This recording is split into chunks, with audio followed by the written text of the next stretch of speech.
Di video ini saya akan mengungkapkan data dan fakta yang valid dan bisa dipertanggungjawabkan kenapa Syekh Ahmad Al-Misri dari tahun 2017 sampai tahun 2021 sudah terciduk, sudah disidang, sudah dipertemukan dengan saksi dan fakta tindakan kebejatannya. Ternyata ada tokoh-tokoh dan sosok-sosok yang sangat berpengaruh di balik bertambahnya santri-santri yang menjadi dari Syekh Ahmad ini. Dan lagi-lagi ada peran habaib. Bisa kebayang gak sih orang lagi trauma ya dan kayaknya udah gak pengen banget ketemu sama SAM, disuruh keluar dan yang paling menyedihkan adalah disuruh minta maaf dan cium tangan.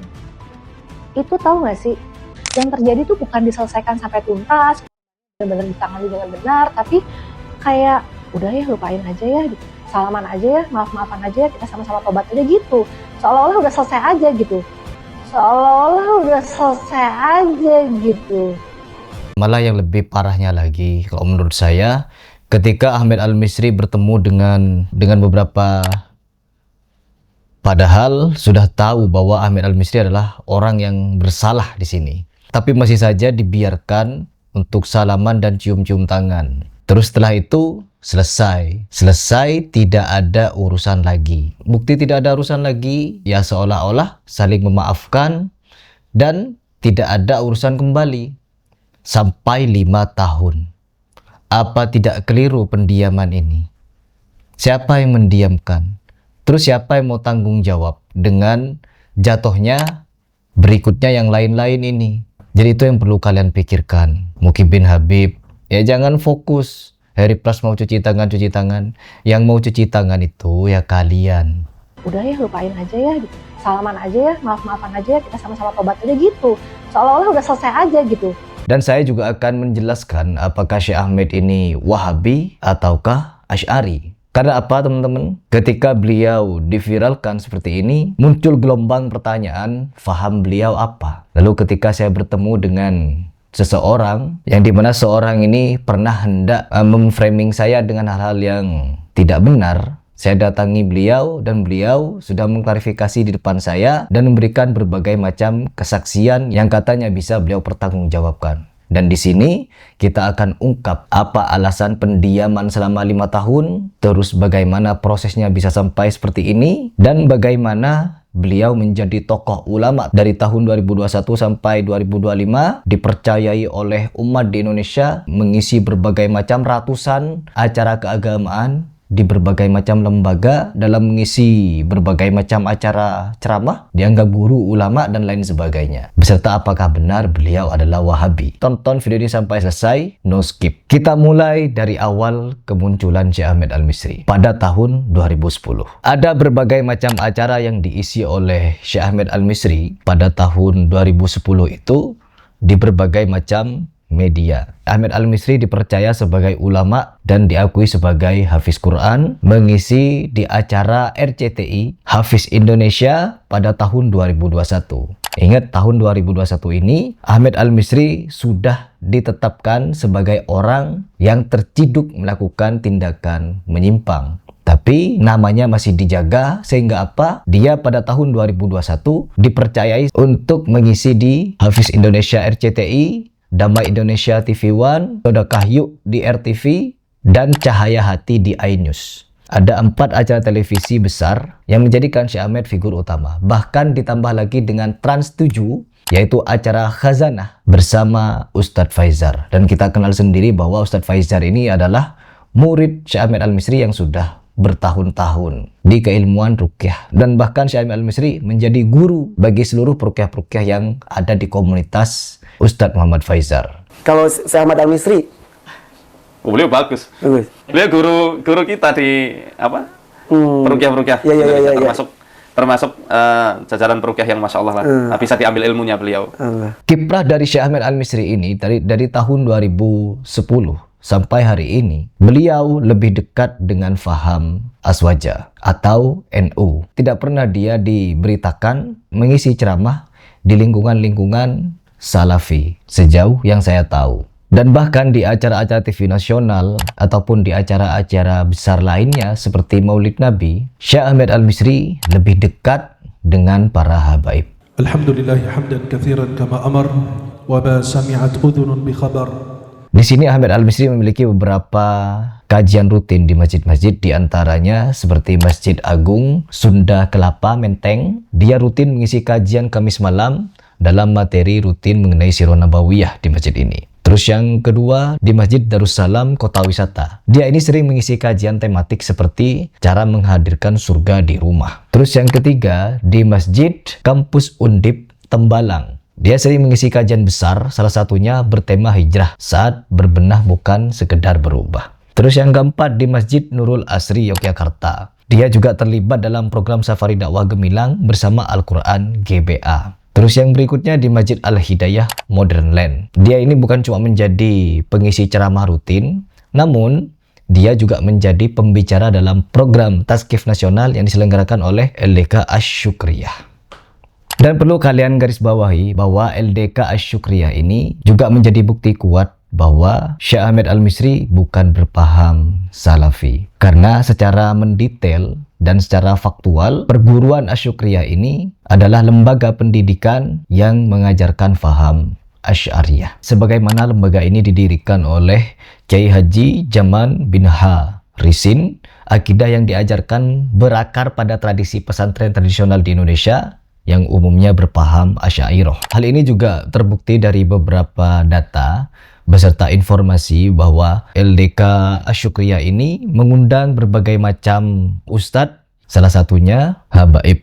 Hal ini menunjukkan teman-teman bahwa mereka ini tidak menganut faham Salafi, dan Syekh Ahmad Al-Misri, para habaib dan lain sebagainya ada di lembaga itu. Jadi ini sudah menepis bahwa Syekh Ahmad Al-Misri berpaham Wahabi atau Salafi. Ya, kalau kalian masih kurang bukti apakah Syekh Ahmad ini beneran Salafi atau Asy'ariyah, tinggal kalian buka data-datanya di YouTube, banyak selain yang saya tampilkan di video ini. Nah, sekarang kita masuk ke poin yang sangat penting, di mana Syekh Ahmad Al-Misri, kenapa kasusnya dari tahun 2021 sampai hari ini didiamkan. Ini sudah terbukti ketika saya bertemu dengan salah satu sosok yang membeberkan fakta sebenarnya, dan saya sangat berterima kasih dengan informasinya. Yang pertama, Syekh Ahmad Al-Misri pada 11 April 2021 pernah ditabayuni ke salah satu tempat, yang dimana di tempat itu ada beberapa habib, ada beberapa kiai, ada beberapa ustadz, dan ada 2 saksi santri yang pernah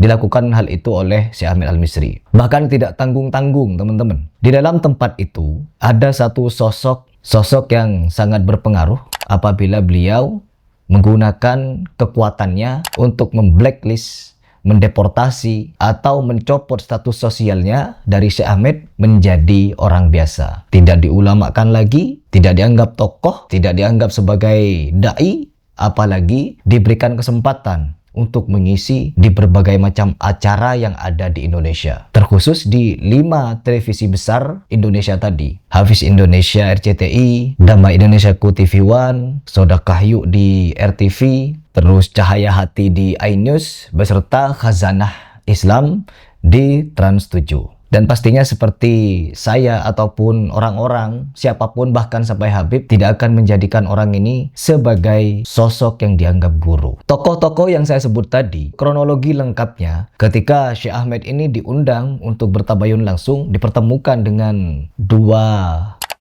Apa yang dia lakukan? Katanya Syekh Ahmad ini sampai mengancam kepada salah satu ustadz, yang dimana ustadz itu menjadi biang kerok lah, sampai terbongkarnya aib Syekh Ahmad Al-Misri ini pada tahun 2021 itu. Ini bukan aib sebenarnya, tapi ini kejahatan. Ini kejahatan teman-teman, ini kezaliman.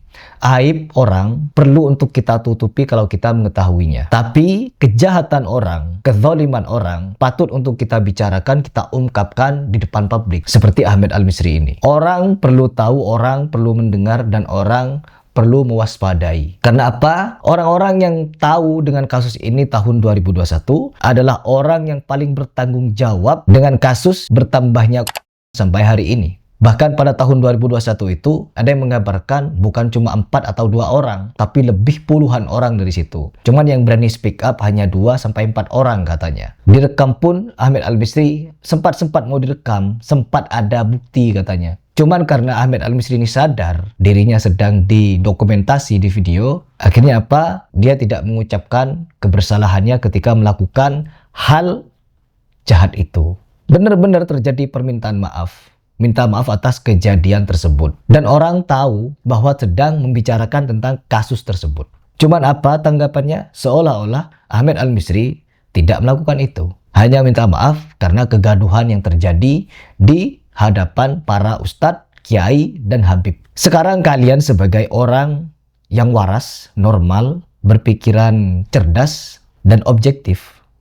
Pada tahun 2021 itu, para saksi, para habib, para kiai, para ustadz, saksi-saksi yang ada ini, yang banyak itu, mereka punya power untuk memblacklist orang seperti Syekh Ahmed Al-Misri. Mereka punya power meskipun tidak dipenjarakan. Mereka punya power untuk mengucilkan orang seperti Ahmed Al-Misri. Tidak menjadikannya tokoh, tidak menjadikannya ulama. Oh, kami kan tidak menjadikan ulama. Bukan itu yang saya maksud. Bukti kalian mendiamkan itu sudah membuat orang seperti Ahmed Al-Misri diulamakan. Berikut seperti Ustadz Faizal ataupun saya. Saya menganggap dia adalah hafiz Quran, juri hafiz, orang yang memiliki sanad katanya keilmuan ke Al-Azhar. Kalian tahu sendiri di Al-Azhar itu berfaham apa. Dan apa yang terjadi teman-teman? Setelah pendiaman kasus itu, orang ini, Ahmed Al-Misri ini, seolah-olah tidak terjadi apa-apa. Ya, tahun 2021 itu seolah-olah tidak terjadi apa-apa dan orangnya dibiarkan melanglang begitu saja sampai korbannya semakin banyak. Perhatikan, sosok-sosok yang saya sebut tadi adalah orang yang paling bertanggung jawab, yang dimana mereka punya power dengan bersama-sama untuk mendeportasi orang seperti ini. Kalau misalkan dari segi bukti hukum tidak terbukti, sedangkan saksi nggak ada. Harusnya orang seperti Syekh Ahmed Al-Misri bisa yang pertama paling minimalnya di blacklist dari berbagai macam acara yang dia jalani selama itu. Terus yang kedua, setidaknya dicopot dari status sosial sebagai syekh, sebagai imam besar dari Mesir katanya, sebagai seorang dai, sebagai seorang ulama, sebagai seorang hafiz Quran. Harusnya orang seperti ini dicopot status sosialnya agar orang-orang tahu kalau dia adalah orang yang menyimpang. Harusnya pihak-pihak yang berwajib, tokoh-tokoh yang ada pernah menyidang Ahmed Al-Misri ini sudah melakukan tindakan yang tegas, bukan mendiamkan sampai-sampai dianggap tokoh, mengisi berbagai macam majelis sampai ke Mabes Polri, sampai kepada instansi pemerintahan, sampai kepada masjid-masjid di berbagai macam daerah Indonesia, berbagai macam acara besar di televisi. Harusnya orang seperti ini di blacklist kalau memang tidak terbukti secara hukum, tapi buktinya ada, pengakuannya ada. Jadi jangan seolah-olah mau cuci tangan dengan kalimat waktu itu kami belum punya cukup bukti untuk memenjarakan. Bukan masalah memenjarakan, mendiamkan itu adalah bukti kalian turut serta dengan jatuhnya banyak setelah itu. Belum bisa mikir juga, harus bisa mikir. Ya, tapi di Indonesia memang sudah biasa teman-teman. Orang sudah terbukti menyimpang, orang terbukti melakukan kejahatan, masih dibela. Seperti Gus Yakut sudah terbukti melakukan kejahatan korupsi, masih dibela, diagungkan, dipuja-puji, disolawati, bahkan didemo ketika mau dipenjara. Terus yang kedua seperti Dimas Kanjeng Taat Pribadi. Sudah terbukti melakukan kejahatan, penipuan, dobol, dan lain sebagainya. Orang ini keluar dari penjara. Lepas dari penjara jadi apa? Jadi tokoh agama, ngisi berbagai macam kajian. Fenomena di Indonesia ya sebegitu konyolnya. Kenapa? Kembali lagi kepada paham. Paham mereka yang anehnya leneh, paham mereka yang percaya kepada bid'ah, takhayul, dan khurafat, rata-rata kebanyakan seperti itu. Mama Gufron dianggap wali Allah. Habib Wan Sehan dianggap wali Allah. Habib Abu Bakar dianggap wali Allah. Orang-orang konyol anehnya leneh dianggap wali Allah. Meremelek melihat Nabi dianggap wali Allah. Banyak faham-faham yang seperti ini di Indonesia menyebabkan orang-orang fanatik buta, taklid, dan kalian tidak perlu mencari kemana-mana bukti Syekh Ahmed Al-Misri berpaham Asy'ariyah. Nggak perlu. Dengan dia tiup-tiup air, itu sudah menunjukkan bahwa dia adalah orang Asy'ariyah. Dengan dia berada di majelis Asy'ariyah, maulid Nabi, tahlilan, dan lain sebagainya, itu adalah bukti dia Asy'ariyah atau tidak berfaham Salafi. Tapi faktanya dari kalangan mereka. Dan yang mendiamkan juga mereka. Dan sekarang pendukung para habaib yang selama ini benci kepada Heri Pras mengatakan Heri Pras mau cuci tangan. Tapi kalian yang memiliki akal cerdas dan waras, kalian akan tahu sebenarnya siapa yang mau cuci tangan di sini. Ini bukan narasi permusuhan, tapi ini adalah pengungkapan fakta yang disertai dengan data.